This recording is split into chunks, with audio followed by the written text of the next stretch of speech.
श्रीरामचंद्रं शरणं प्रपद्ये। श्रीरामदूतं शरणं प्रपद्ये। श्रीराम जय जय राम।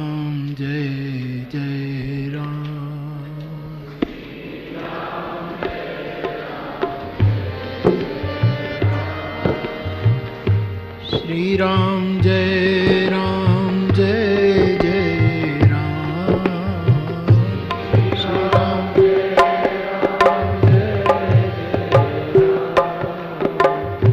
श्रीराम जय जय राम।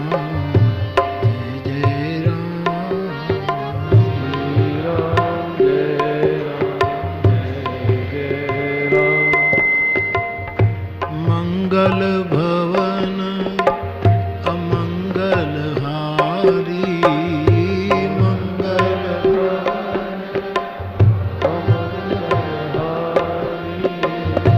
द्रवहु सो दशरथ अजिर बिहारी।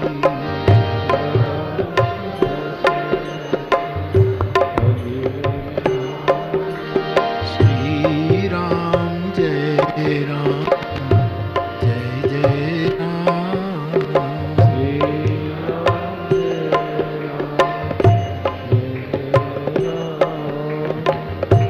जय जय हनुमान गोसाई। जय जय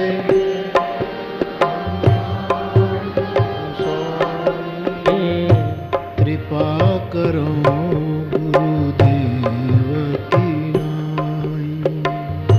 कृपा करो गुरुदेव की नाई। श्री राम जय जय राम। श्री राम जय जय राम। श्री राम जय जय राम। श्री राम जय जय राम। श्री राम जय जय राम। श्री राम जय जय राम।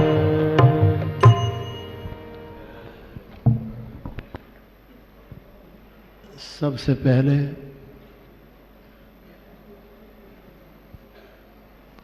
अति विचित्र चित्रकूट की भूमि को मेरा प्रणाम। गोस्वामी जी कहते हैं चित्रकूट अति विचित्र, और इस भूमि पर ठाकुर जी तो सदा निवास करते हैं, यहाँ से गए ही नहीं। फिर भी विग्रह के रूप में जो जुगल स्वरूप विराज रहे हैं,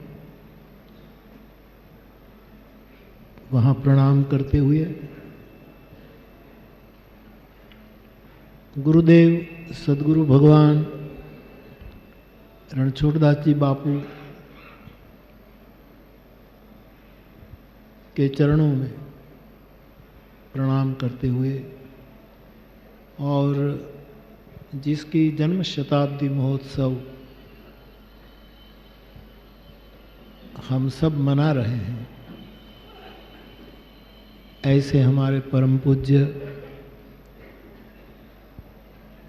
प्रेरणा और प्रकाश देने वाले पूज्य हरिचरण दास जी बापू के चरणों में मेरा प्रणाम।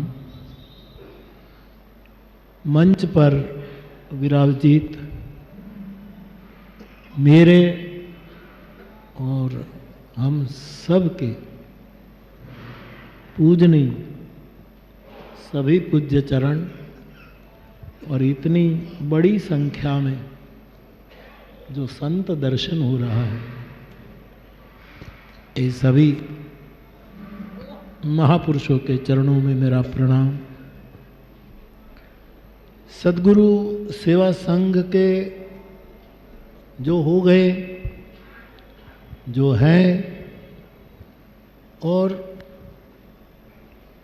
यहाँ की सभी सात्विक प्रवृत्ति को संभालने के लिए जो नई नई टीम तैयार हो रही है, इन सभी को भी मैं स्मरण में लूं और आप सभी मेरे भाई बहन। डॉक्टर हमारे स्नेही डॉक्टर साहब जैन साहब ने कहा कि बापू ने समय निकाला हमको, ये आपका विवेक है, लेकिन आप जानते हैं कि मैं चित्रकूट आऊं और यहाँ न आऊं, ऐसा कभी नहीं है। हाँ, यहाँ जब कथा हुई 1 साल पहले या जब हुई, तब कोविड का जरा बाहुल्य था, इसीलिए मैं यहाँ नहीं आ सका था, लेकिन साहब को तो मिला ही था, तो मुझे बड़ी प्रसन्नता होती है। और बापू तो बिल्कुल, इनका आशीर्वाद तो बहुत निकट से हमें प्राप्त होता है, गोंडल में ज़्यादा विराजमान है। और पूज्यपाद गुरुदेव के जहाँ जहाँ सेवा प्रकल्प चलते हैं, सब जगह आप इतनी उम्र में भी, क्योंकि कुछ माहिती मेरे पास होती है, न हो तो मुझे जलाराम बापा के वीरपुर स्थान से वर्तमान पीठाधीश रघुराम बापा मुझे बता देते हैं कि आजकल बापू कहाँ विराजमान है, कहाँ सेवारत है।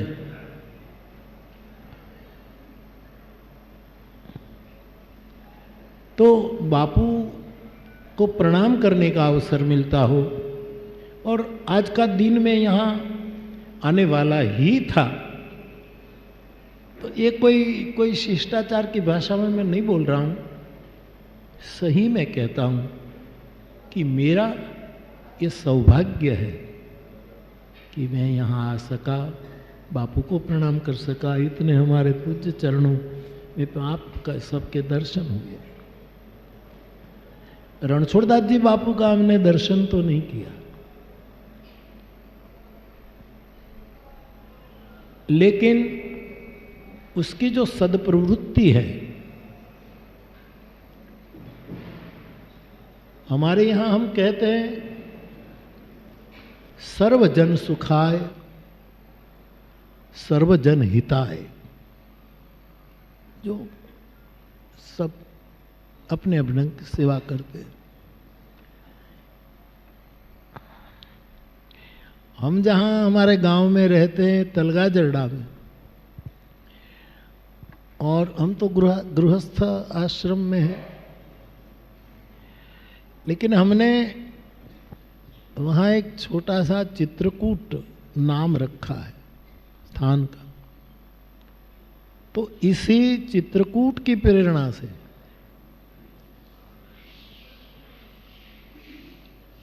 मुझे कुछ जो समझ में आया वो ये है कि बापू, रणछोड़दास जी बापू, और आपकी पूर्णतः कृपा आप पर, आप तो बहुत निकट रहे, सेवा में रहे। और जैन साहब अभी कह रहे थे कि रणछोड़दास जी बापू तो इतनी साल की उम्र थी, कौन पक्का कह सकता है। आपने जो स्वयं बापू ने, गुरुदेव ने जो बातें कही हैं, जो ग्रंथस्थ है, उसमें जब वो ये कहते हैं कि मैं सालों पहले, शताब्दियों पहले मैंने उसको भी देखा है, मैंने इससे भी बात की है, मैं उसको भी जानता हूँ, उस समय ऐसा चल रहा था, तो अंदाज करना। और मानस में लिखा है, जानहु संत अनंत समाना, संत को अनंत के समान मानो। तो पता नहीं लगता कि रणछोड़दास जी बापू, मुश्किल है। और बापू को गुरुदेव का आशीर्वाद है। हम सब चाहेंगे कि बहुत दीर्घकाल तक आपका आशीर्वाद, आपकी प्रेरणा हमें मिलती रहे। तो मैं आप सभी से इतना ही संवाद करके विदा लूंगा कि रणछोड़दास जी बापू और बापू और ये सदगुरु सेवा संघ और यहाँ के गुरु भाई गुरु भगिनियाँ और जो सेवा में रत है निरंतर, तो बापू ने, मुझे एक युवक ने पूछा था एक बार कच्छ में कि बापू हमें कौन सी सेवा करनी चाहिए। तब मैंने बापू, गुरुदेव और बापू और ऐसे कई महापुरुष, इन सभी महापुरुषों का दर्शन करते हुए जो समझा, क्योंकि ये महापुरुष ऐसा करते थे। मैं इस कच्छ वाले युवक को कह रहा था, बेटा पढ़ा लिखा आदमी, मैंने कहा बेटा पहले तो देह सेवा करो, अपने शरीर की सेवा करो। यद्यपि कहां तक ये ठीक है वो सब अपने अपने ढंग से सोचे, लेकिन मुझे तो भगवान राम के शब्दों का आश्रय लेना है। भगवान राम यदि सार्वजनिक सभा में अयोध्या में कहते हैं कि बड़े भाग मानुष तनु पावा, और उसको सुर दुर्लभ बताया, तो ये देह है, उसकी सेवा करनी चाहिए। रणछोड़दास जी बापू ने क्या किया? बापू 100 साल से कर रहे, क्या किया? देह सेवा की, खुद की नहीं। नेत्र चिकित्सा के द्वारा, अन्य कैंपों के द्वारा, कोई भूखा न रह जाए, कोई ठंडी में ठिठुरे ना, कोई ये न हो, सबके देह की सेवा करी, अपने देह की परवाह किए बिना। तो हम देखते हैं कि देह सेवा करनी चाहिए, लेकिन केवल हम अपने देह की सेवा करें तो खबर नहीं दुनिया हमको क्या कहेगी। ये तो चार्वाक का सिद्धांत आ जाएगा, ये तो एक नास्तिकवाद आ जाएगा कि खाओ पियो मौज करो। साथ साथ हमें देव सेवा भी करनी चाहिए। बापू ने और ये सभी संतों ने हमें ये सिखाया कि देव सेवा भी करनी। अब देव में पंचदेव हो, जिसका जो इष्ट देव हो, कबीरा कुआ एक है, पनिहारी अनेक, बर्तन सब न्यारे भये, पानी सब में एक। देव सेवा करनी चाहिए। तीसरा, देश की सेवा करनी चाहिए। हम केवल देह की सेवा करें, देव सेवा करें, और जिस देश की रोटी हम खाते हैं उस देश की सेवा न करें तो। बापू ने ये किया और बापू कर रहे। आप मेरी बात को मैंने जाहिर में भी व्यासपीठ से भी कहा है, क्योंकि मुझे गिरधर राम बापू ने बताया था वीरपुर में, और बापू तो ज्यादा जाने कि 62 या 65, मुझे खबर नहीं, जब पाकिस्तान ने अटैक किया अचानक, शायद 65,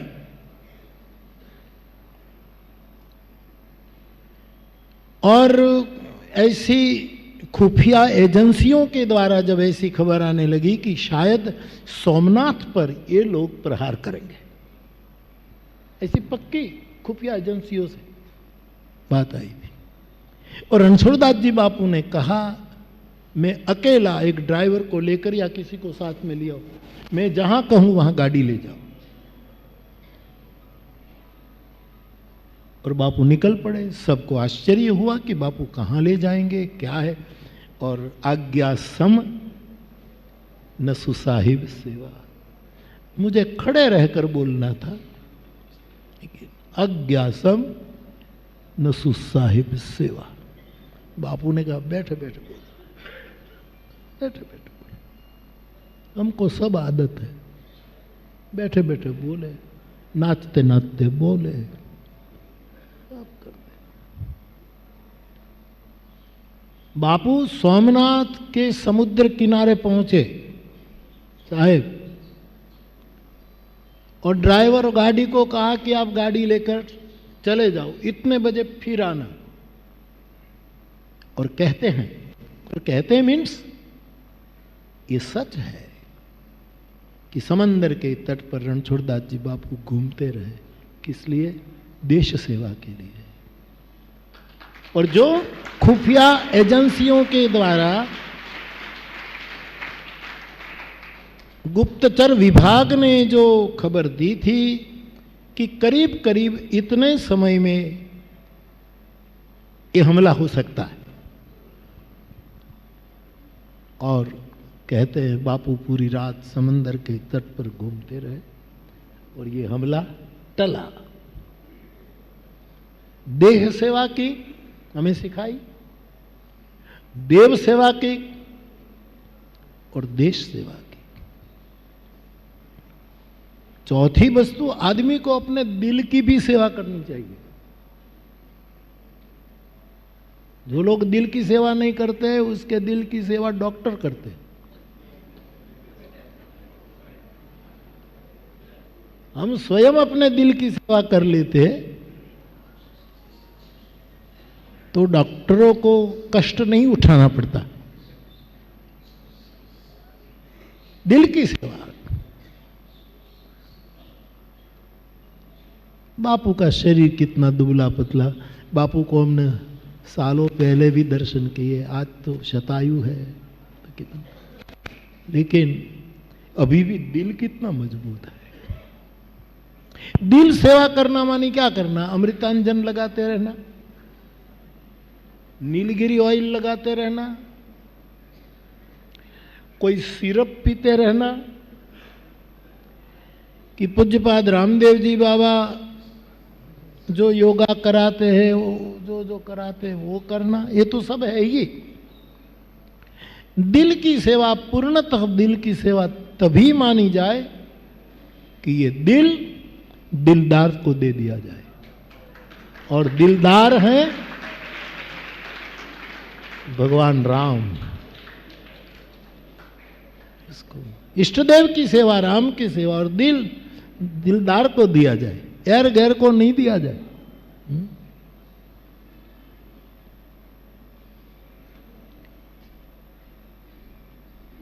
मेरे मरने से पहले ये मेरा ये दिल निकाल लेना।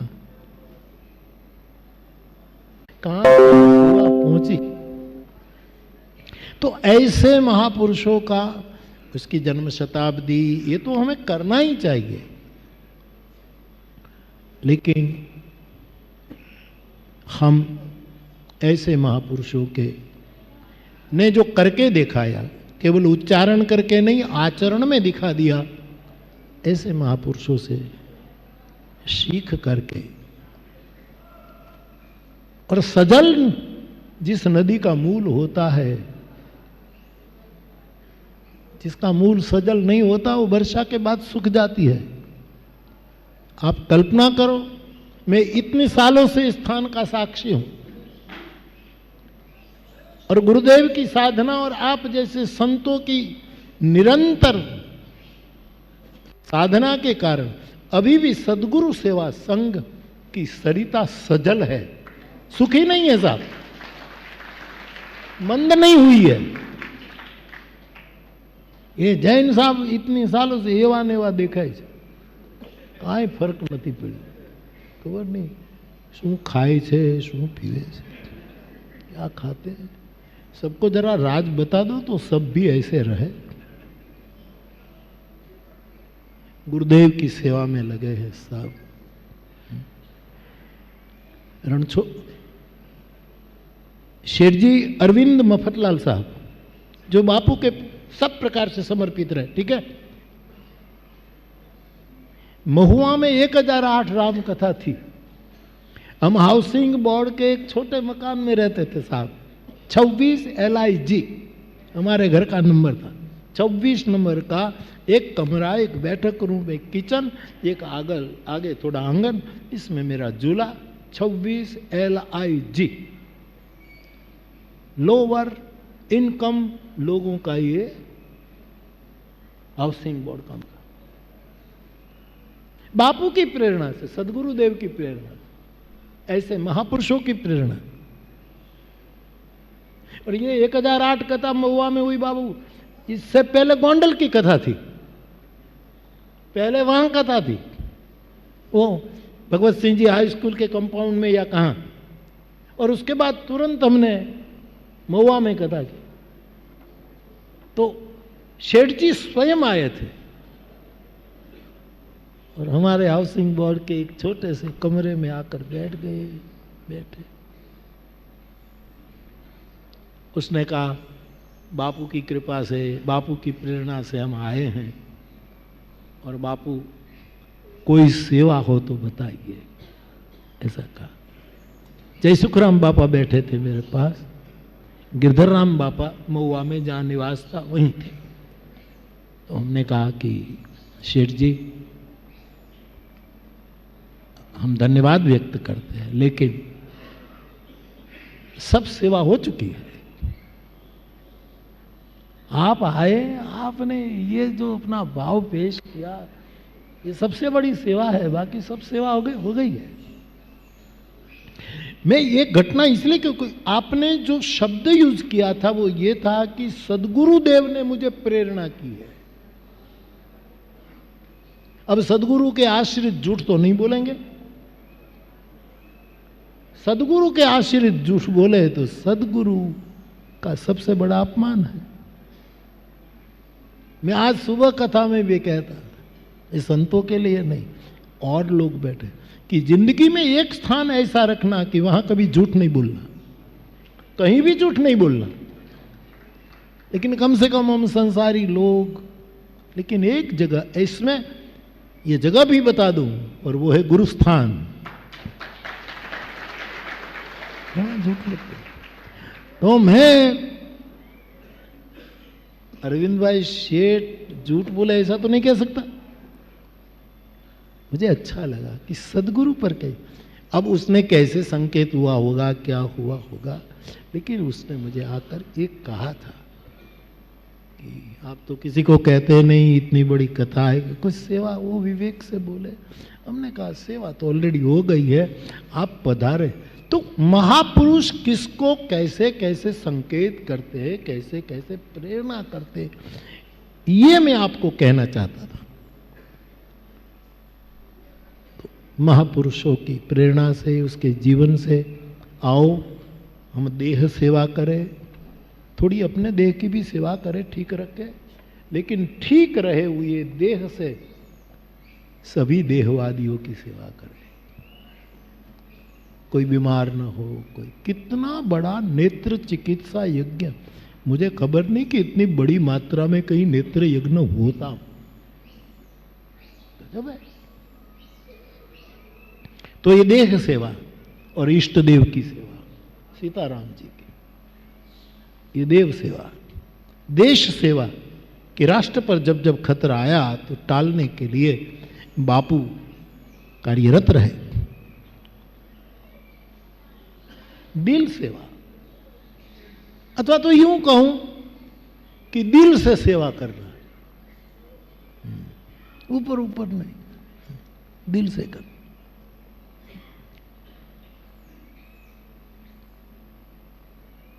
दो युवक किसी महापुरुष को सुनने गए तो वो महापुरुष सेवा पर बहुत बोल रहे, सेवा करो, सेवा करो, सेवा करो, सेवा ही। वो स्वामी जी कहते धर्म न सेवा धर्म कठिन जग जाना, ठीक है। तो इतनी लग गई उसको, बस सेवा करना है। तो क्या करे वो, कुछ विवेक नहीं। तो एक बूढ़ी माता जी रास्ते के किनारे पर खड़ी थी, एक युवक उसका हाथ पकड़ करके रास्ता पार करा गया, उस पर।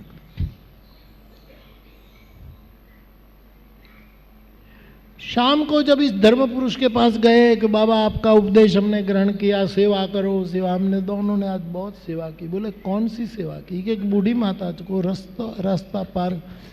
तो बोले क्या किया? कि मैं एक हाथ पकड़कर उसको रास्ता पार कर कर उस पार ले गया, मेरा मित्र था वो उसका हाथ पकड़ करके फिर उस पार ले आया। पूरे दिन बूढ़ी माता जी को इधर ले जाए, इधर ले जाए। ऐसा न हो, दिल से सेवा हो, हृदय से हो, दीनहीनों की सेवा हो। इस संस्था में अभी तेज है कि मूल सजल है। साधु संतों की साधना शताब्दियों तक काम करती है।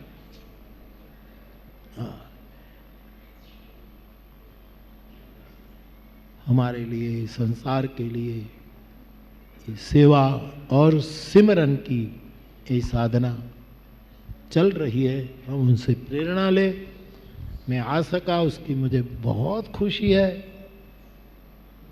ये मेरे लिए तो अच्छा हो गया। मतलब बापू कहते कि गोंडल आ, तो मुझे वहां जाना पड़ता।